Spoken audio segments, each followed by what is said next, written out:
नमस्कार, ये आकाशवाणी पटना है। अब आप माधुरी भट्ट से प्रादेशिक समाचार सुनिए। पहले मुख्य समाचार। प्रदेश में बाढ़ की स्थिति और गंभीर हुई, नए इलाके बाढ़ की चपेट में आए। प्रभावित लोगों की संख्या लगभग 57 लाख हुई। राज्य में कोविड-19 महामारी से मृतकों की संख्या बढ़कर 336 हुई। अब तक 59,567 लोग संक्रमित। विधानमंडल का एक दिन का मॉनसून सत्र संपन्न, 12 विधेयकों को दी गई मंजूरी। और देश भर में मनाया जा रहा है भाई बहन के पवित्र प्रेम का त्योहार रक्षाबंधन। अब समाचार विस्तार से। प्रदेश में बाढ़ की स्थिति और गंभीर हो गई है। गंडक, बूढ़ी गंडक, बागमती और अधवारा समूह की नदियों में जलस्तर बढ़ने से कई इलाके पानी की चपेट में आ गए हैं। बाढ़ से प्रभावित लोगों की संख्या बढ़कर लगभग 57 लाख हो गई है। 14 जिलों के 114 पंचायतें बाढ़ से प्रभावित है। मुजफ्फरपुर में सकरा प्रखंड क्षेत्र में तिरहुत नहर के तटबंध में दरार आने से मोहम्मदपुर कोठी पंचायत क्षेत्र में जिले के मुरौल ब्लॉक के पिलखू गांव के निकटवर्ती गांवों में बाढ़ आ गई है।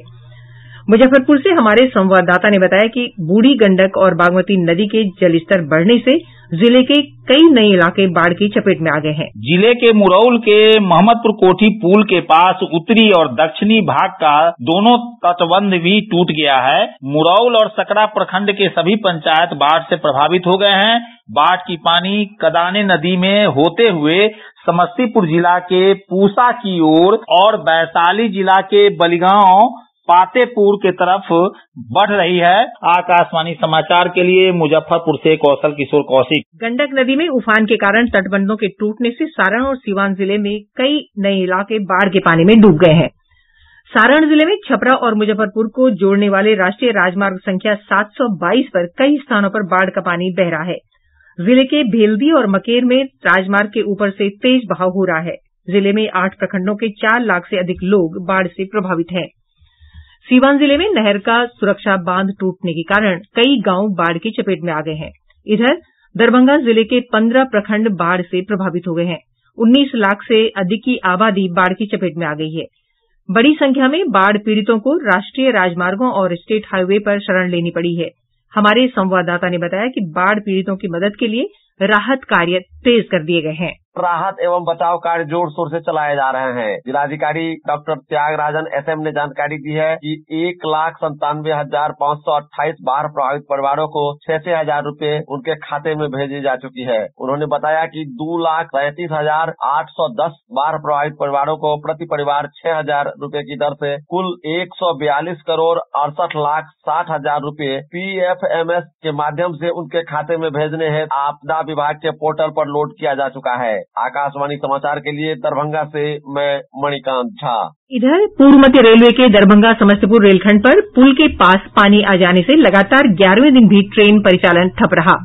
दरभंगा, समस्तीपुर, सारण और पूर्वी चंपारण में कई स्थानों पर सड़क यातायात बाधित है। समस्तीपुर से हमारे संवाददाता ने बताया कि कल्याणपुर प्रखंड में जटमलपुर महादेव मंदिर के पास बागमती नदी का पानी समस्तीपुर दरभंगा मुख्य मार्ग पर आ गया है, जिससे छोटे वाहनों का चलना मुश्किल हो गया है। समस्तीपुर जिले में बागमती और करेह नदी के जलस्तर में बढ़ोतरी के बाद शिवाजीनगर और सिंधिया क्षेत्र की 24 पंचायतों में बाढ़ को लेकर रेड अलर्ट जारी कर किया गया है। एनडीआरएफ और एसडीआरएफ की 31 टीमें लगाई गई हैं। 4 लाख से अधिक लोगों को अभी तक सुरक्षित स्थानों पर पहुंचाया गया है। लगभग 30,000 लोग राहत शिविरों में शरण लिए हुए हैं। वहीं 1358 सामुदायिक रसोई घर बनाए गए हैं, जहां अब तक 9 लाख से अधिक बाढ़ पीड़ितों को भोजन कराया गया है। प्रदेश में गंगा, सोन, घाघरा और महानंदा नदी के जलस्तर में वृद्धि का सिलसिला जारी है, जबकि गंडक, बूढ़ी गंडक, बागमती और अधवारा समूह की नदियों के जलस्तर में कई स्थानों पर कमी दर्ज की गई है। कोसी और परमान नदी का भी जलस्तर कम हो रहा है। हालांकि ज्यादातर प्रमुख नदियां खतरे के निशान से ऊपर बनी हुई हैं। गोपालगंज जिले के डुमरिया घाट में गंडक नदी का जलस्तर खतरे के निशान से 1 मीटर ऊपर दर्ज किया गया। वहीं बूढ़ी गंडक भी समस्तीपुर जिले के रोसड़ा में लगातार लाल निशान के ऊपर बनी हुई है। नदी का जलस्तर रोसड़ा में लाल निशान से 4 मीटर अधिक रिकॉर्ड किया गया। दरभंगा के हाया घाट में बागमती नदी का जलस्तर खतरे के निशान से 2 मीटर ऊपर दर्ज किया गया है। इधर पटना में गंगा नदी में के जलस्तर में तेजी से बढ़ोतरी हो रही है। गांधी घाट और हाथीदह में नदी का जलस्तर खतरे के निशान से लगभग 1 मीटर नीचे है। मौसम विभाग ने कल और परसों प्रदेश के अधिकांश हिस्सों में हल्की से मध्यम वर्षा का पूर्वानुमान व्यक्त किया है। कुछ स्थानों पर बारिश के दौरान वज्रपात की भी आशंका है। मौसम विज्ञान केंद्र पटना से प्राप्त जानकारी के अनुसार मॉनसून की अक्षीय रेखा बिहार से होकर गुजर रही है, जिससे राज्य में आने वाले दिनों में अच्छी बारिश के आसार हैं। मौसम विभाग से प्राप्त जानकारी के अनुसार पिछले 24 घंटों के दौरान सबसे अधिक 60 मिलीमीटर बारिश खगड़िया जिले के परबत्ता में हुई है। पटना, पूर्णिया, भागलपुर, कटिहार, बेगूसराय और मुजफ्फरपुर में 20 से 30 मिलीमीटर तक वर्षा दर्ज की गई है। बिहार विधानमंडल का 1 दिवसीय मॉनसून सत्र आज संपन्न हो गया। कोविड-19 महामारी संक्रमण के चलते सुरक्षा कारणों से इस बार ये सत्र विधानमंडल परिसर से बाहर आयोजित किया गया। इस दौरान 12 विधेयक पेश किए गए, जिन्हें बिना किसी चर्चा के पारित कर दिया गया। उप मुख्यमंत्री सुशील कुमार मोदी ने चालू वित्त वर्ष का प्रथम अनुपूरक बजट पेश किया, जिसे सदन ने ध्वनिमत से पारित कर दिया। सदन ने आज 22,777 करोड़ रुपए के विनियोग विधेयक को भी मंजूरी दे दी। एक दिन के इस सत्र में आज राज्य में बाढ़ और कोविड-19 महामारी की स्थिति पर भी चर्चा हुई। सरकार की ओर से उत्तर देते हुए मुख्यमंत्री नीतीश कुमार ने कहा कि घनी आबादी के कारण बिहार में महामारी का संक्रमण का खतरा बहुत ज्यादा है। उन्होंने कहा कि राज्य सरकार हर व्यक्ति के इलाज के लिए कृत संकल्प है। जरूरी होने पर जांच की संख्या और बढ़ाई जाएगी। बाढ़ के मुद्दे पर मुख्यमंत्री ने कहा कि 10 दिनों के भीतर सभी प्रभावित लोगों को 6-6 हजार रुपए की अनुग्रह सहायता राशि उनके बैंक खाते में भेज दी जाएगी। चर्चा में भाग लेते हुए जल संसाधन मंत्री संजय कुमार झा ने कहा कि गंडक में इस बार 2017 से भी अधिक पानी आ गया था। उन्होंने कहा कि गंडक, अधवारा और बागमती नदी में उच्चतम बाढ़ स्तर का पिछला रिकॉर्ड टूट गया। इधर नेता प्रतिपक्ष तेजस्वी प्रसाद यादव ने सरकार को बाढ़ संकट और कोरोना महामारी से निपटने में पूरी तरह विफल बताया। विधान परिषद की कार्यवाही भी एक ही दिन चली। सदन में विधानसभा से पारित सभी विधेयकों को मंजूरी दी गई। प्रादेशिक समाचार आप आकाशवाणी पटना से सुन रहे हैं। केंद्र सरकार ने सभी राज्यों और केंद्र शासित प्रदेशों से कहा है कि अस्पताल में भर्ती कोविड रोगियों को स्मार्टफोन और टैबलेट साथ रखने की अनुमति दी जाए। स्वास्थ्य मंत्रालय में स्वास्थ्य सेवाओं के महानिदेशक डॉक्टर राजीव गर्ग ने राज्य सरकारों को इस आशय का पत्र लिखा है। अब कोविड रोगी वीडियो कॉन्फ्रेंस के जरिए अपने परिवार और दोस्तों से बातचीत कर सकेंगे। इससे उन्हें मानसिक दबाव से उबरने में मदद मिलेगी। हालांकि अस्पताल वार्ड में मोबाइल फोन की अनुमति है, लेकिन कुछ रोगियों के परिजनों ने सरकार को लिखा था कि अस्पताल प्रशासन रोगियों को मोबाइल फोन की अनुमति नहीं दे रहा है। प्रदेश में कोविड-19 संक्रमितों की संख्या बढ़कर 59,567 हो गई है। स्वास्थ्य विभाग के अनुसार जांच में 2,297 नए मामलों की पुष्टि हुई है। राज्य के सभी जिलों से संक्रमण के मामले सामने आए हैं। सबसे अधिक 293 मामलों की पुष्टि पटना जिले से हुई है। वहीं कटिहार से 137, बेगूसराय से 130 और वैशाली जिले से 115 व्यक्ति संक्रमित पाए गए हैं। इसी तरह पूर्वी चंपारण से 96, मधुबनी से 95, गया से 91, सहरसा से 90, भोजपुर और नालंदा से 84, मुजफ्फरपुर से 82 और पूर्णिया तथा सारण से 72, सीतामढ़ी से 69, रोहतास से 68 मामलों की पुष्टि हुई है। अब तक 38,000 से अधिक लोग स्वस्थ हो चुके हैं। इस महामारी से राज्य में मरने वालों की संख्या बढ़कर 336 हो गई है।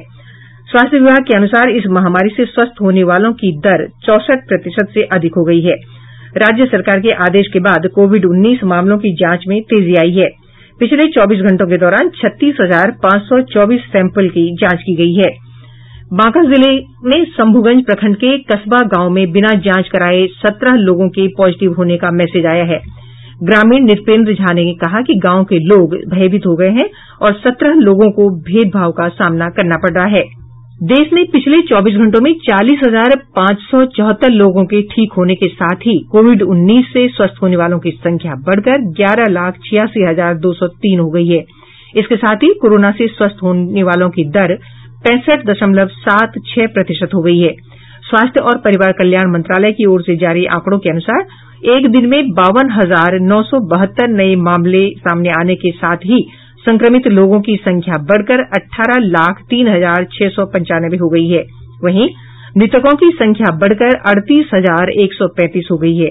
देश में कोरोना से मृत्यु दर भी घटकर 2.11% तक आ गई है।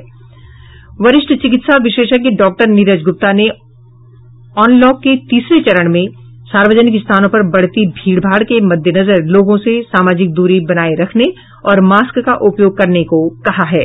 जैसे जैसे हम लॉकडाउन को कम करते जाएंगे, यानी कि हम अनलॉक करते जाएंगे, हम जन सुविधाओं को पूर्ण रूप से वापस जनता को देने की कोशिश करेंगे। इससे ही जनता का संपर्क एक दूसरे से बढ़ने लगेगा और उस संपर्क की वजह से आपका इन्फेक्शन एक व्यक्ति से दूसरे व्यक्ति में प्रकोप यानी कि संक्रमण होने की संभावना बढ़ती चली जाएगी। तो उस समय और भी जरूरी हो जाता है कि आप अपना डिस्टेंस को बनाए रखें, आप हमेशा मास्क लगाए रखें, आप जितना हाथ धो सकते हैं उसकी आप कोशिश करें ताकि किसी भी इन्फेक्शन को आप तक आने से रोका जा सके।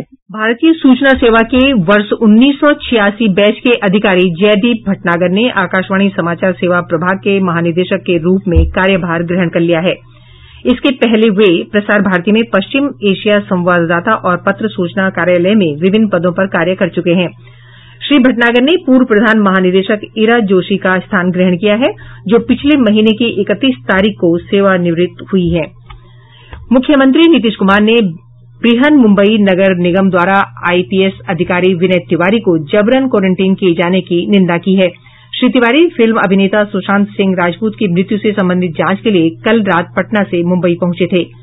पत्रकारों से बातचीत में श्री कुमार ने कहा कि बिहार पुलिस इस मामले की जांच करते हुए केवल अपने दायित्व का पालन कर रही है। मुख्यमंत्री ने कहा कि सुशांत की मृत्यु की जांच के लिए टीम को मुंबई भेजने के बिहार पुलिस के फैसले में कोई राजनीति नहीं है। उन्होंने कहा कि डीजीपी गुप्तेश्वर पांडेय इस मामले में मुंबई पुलिस के साथ बातचीत करेंगे। इधर विधानमंडल के दोनों सदनों में सदस्यों ने इस मामले को उठाया और निष्पक्ष जांच की मांग की। सावन के अंतिम सोमवारी के साथ ही भाई और बहन के प्रेम का त्योहार रक्षाबंधन आज पूरे देश में मनाया जा रहा है। कोरोना संक्रमण के बीच रक्षाबंधन का उत्साह बना हुआ है। बहनें पूरी एहतियात और सावधानी बरतते हुए भाइयों को राखी बांध रही हैं। प्रदेश में रक्षाबंधन पर्व को पर्यावरण और वन विभाग वृक्ष सुरक्षा दिवस के रूप में भी मना रहा है। इसके लिए वृक्षों को रक्षा सूत्र बांधकर जीवन भर सुरक्षा का संकल्प लिया जा रहा है। मुख्यमंत्री नीतीश कुमार ने पटना में एक वृक्ष पर रक्षा सूत्र बांधकर पर्यावरण संरक्षण का संदेश दिया। इधर अंतिम सोमवारी के अवसर पर प्रदेश के शिव मंदिरों में श्रद्धालुओं ने पूजा अर्चना की। और अब अंत में मुख्य समाचार एक बार फिर। प्रदेश में बाढ़ की स्थिति और गंभीर हुई। नए इलाके बाढ़ की चपेट में आए। प्रभावित लोगों की संख्या लगभग 57 लाख हुई। राज्य में कोविड-19 महामारी से मृतकों की संख्या बढ़कर 336 हुई। अब तक 59,567 लोग संक्रमित। विधानमंडल का एक दिन का मॉनसून सत्र संपन्न। 12 विधेयकों को दी गई मंजूरी। और देश भर में मनाया जा रहा है भाई बहन के पवित्र प्रेम का त्योहार रक्षाबंधन। इसके साथ ही आकाशवाणी पटना से प्रसारित प्रादेशिक समाचार का ये अंक समाप्त हुआ। घर में रहिए, सुरक्षित रहिए और सुनते रहिए आकाशवाणी।